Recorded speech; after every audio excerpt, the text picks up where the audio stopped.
กราบทักทายสบายดีและสวัสดีเด้อพี่น้องบ่ว่าจะอยู่ในประเทศและต่างประเทศเนาะกะขอยินดีต้อนรับเข้าสู่ช่องครูดอยอีกคือเก่าคือเดิมพี่น้องเอ้ยเนาะกะในคลิปนี้บ่ฮู้ว่ามันจะลง YouTube ได้หรือบ่พี่น้องเพราะว่ามันมีเสียงเพลงเนื่องจากว่าช่วงนี้เป็นช่วงบุญช่วงงานพี่น้องเอ้ยเนาะกะมื้อนี้เป็นมื้อวันที่16เมษายนพี่น้องเอ้ยเนาะเป็นมือสันวันดีเป็นมือสังคารขึ้นเนาะอยู่ฝั่งลาวเข้าจะถือเป็นโน่นนั่นแต่ว่าบ่ฮู้ว่าอยู่ฝั่งไทยจะเป็นเท่าใดพี่น้องเนาะกะตอนนี้ก็คือครูดอยกับลูกกับเมียพี่น้องเนาะกะอยู่ที่บ้านหลังนี้เนาะเป็นบ้านของพี่ชายคนเล็กพี่น้องเนาะหรือว่าอ้ายคนที่3เนาะพี่ชายคนที่3พี่น้องเอ้ยเนาะกะเป็นมือเนื่องในโอกาสดีพี่น้องเนาะกะคือมื้อนี้ครูดอยกับอ้ายจะสู่ขวัญให้กับลูกอุ้งอิงพี่น้องเลยเนาะเพราะว่าใน2-3 มื้อที่แล้วพี่น้องเนาะก็คือลูกอุ้งอิงมาเล่นอยู่บ่นี่นี่แหละนี่มาเล่นอยู่ทานอยู่ทั้งนี้พี่น้อง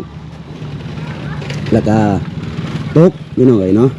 ก็คือตกก็คือตีลังกาตกอยู่บนนี่พี่น้องเลยเนาะนี่ก็ความสูงมันก็ประมาณ เมตรปลายนี่แหละเนาะนี่ก็ตกอยู่ทานอยู่บนนี่แล้วก็บ่ได้มีเวลาพี่น้องเอ้ยเนาะแล้วก็เนื่องจากมันถึกบุญถึกงานแดงแหละเนาะ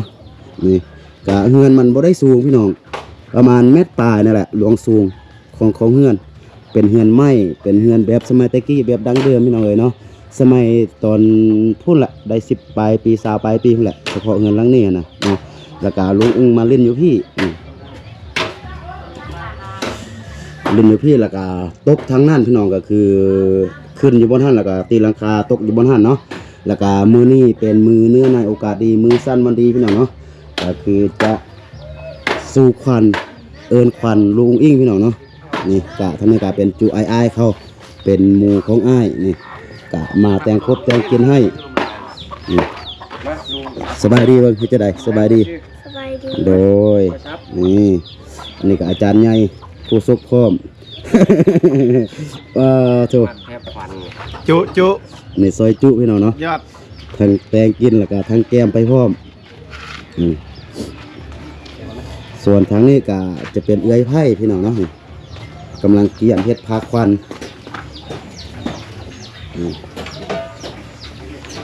เฮ็ดแบบเอาใบตองแบบธรรมชาติพี่น้องนะสบายดีนะสบายดีใช่ไหมสบายดีเฮ้ยโอ้โหแล้ว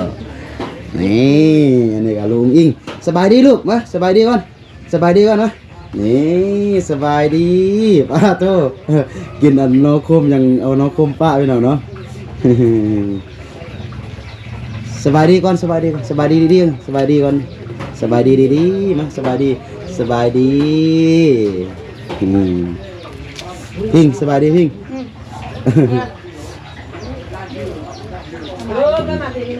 เนาะกะอันนี้ก็จะแตงกินพี่น้องนี่เอ็นยังกินพี่อันนี้ต้มไก่พี่น้องเนาะใส่ผ้าควันกะมื้อนี้ก็จะมัดแคนหรือว่าสู้ควันให้หลักกับลุงอิงพี่น้องเนาะเพราะว่าตั้งแต่ลุงอิงตกบนหันก็คือนอนกลางคืนก็คือตื่นเป็นบาทแล้วก็ให้พี่น้องเนาะบ่ได้มัดแคนให้เทื่อแล้วก็มื้อนี้ก็จะถือโอกาสดีมัดแคนให้นะพี่น้องเนาะตอนนี้ก็กำลังเริ่มจะเฮ็ดพิธีสู่ขวัญเนาะพี่น้องประมาณนี้มีแต่เฒ่าแก่2-3 คนก็มามัดเฮ็ดข้องแล้วก็เอิ้นขวัญให้ลูกอุ้งอิงเนาะโยมอยู่ทุกที่นี่เมื่อทุกที่กูจะเกี่ยวเราที่เมื่อเดือดร้อนนอกมือสีรับผมก็โผล่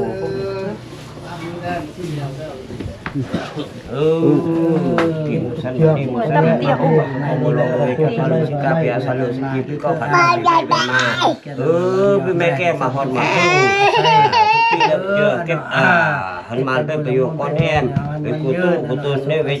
cái đấy bên ta phải pra bên ta Katali ya ta tu kan bên ma maksud hiền chung mà cái tu quy hiền và chiều xương mong sầu vẹt cái ăn được khi khâu tông na kinh pa tông na kinh khâu lâm kinh năm yên kinh khâu ban ma kinh bạc man khô rồi hiểu cái này chung chun này yun đi untuk prim nak ke penul si kata si kata batu yang koi ngan năm nay không mất tại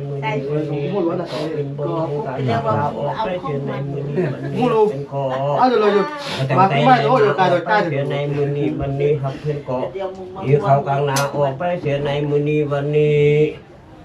khó càng khăm bồi yun có càng khuyên bồi hiền có càng lên bồi hiền có bộ cô cha cụ bao ở phải chuyện này muniวันนี้cóดังsi ta sa ta pet ta sa taมันta sa taมันcó cái một điều có một lai trong cọ tăng lai ở phải chuyện này muni có cọ làm này cọว่าSamsung Pro chú có para có ba có khi có thuộc có chân một chút có liên thực hiện đôi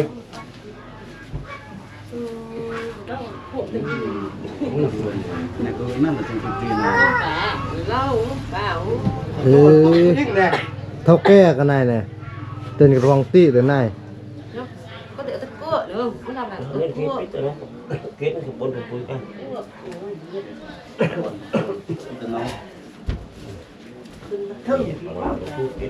tay dự giá thân trên là thân một sáng phạt để mởต้องกี่ให้กี่ห่วงได้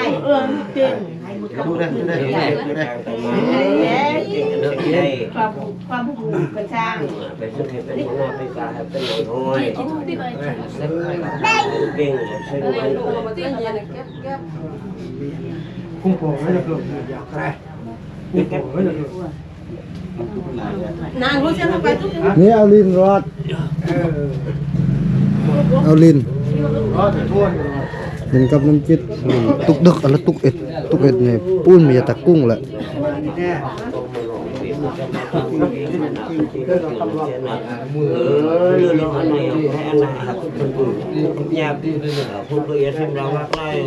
เอาเนาะก็ถือว่าเป็นอันสำเร็จเสร็จสิ้นเนาะพี่น้องเนาะก็คือสู่ขวัญปีใหม่หรือว่าเอิ้นขวัญให้กับน้องอุ้งอิงพี่น้องลุงอุ้งอิงเนาะก็คือกูได้ว่าแหละเมื่อวานนี้เนื่องจากว่าเบียงมันร้ายพี่น้องก็เลยถ่ายบ่จบเนาะก็ต้องกราบขอโทษขออภัยเนาะก็มื้อนี้เป็นตอนเช้ามือวันใหม่แล้วพี่น้องเนาะแต่ก็คือวิทยาการอย่างทุกอย่างก็ถือว่าโอเคพี่น้องเนาะก็คือสู่ขวัญให้กับลุงอิงเนาะก็คือลุงอิงดกอยู่ที่ระเบียงทางหน้าเนาะก็ถือว่าสำเร็จสิ้นพี่น้องเลยเนาะก็สำหรับคลิปนี้ก็บ่มีหยังหลายก็จะประมาณนี้เนาะสุดท้ายก็ขอให้หมดทุกคนเนาะที่ว่าเข้ามาเบิ่งคลิปนี้จงอยู่ดีมีแฮงอยู่ดีมีสุขเนาะสำหรับคลิปนี้ครูดอยต้องขอตัวลาไปก่อนเนาะสบายดี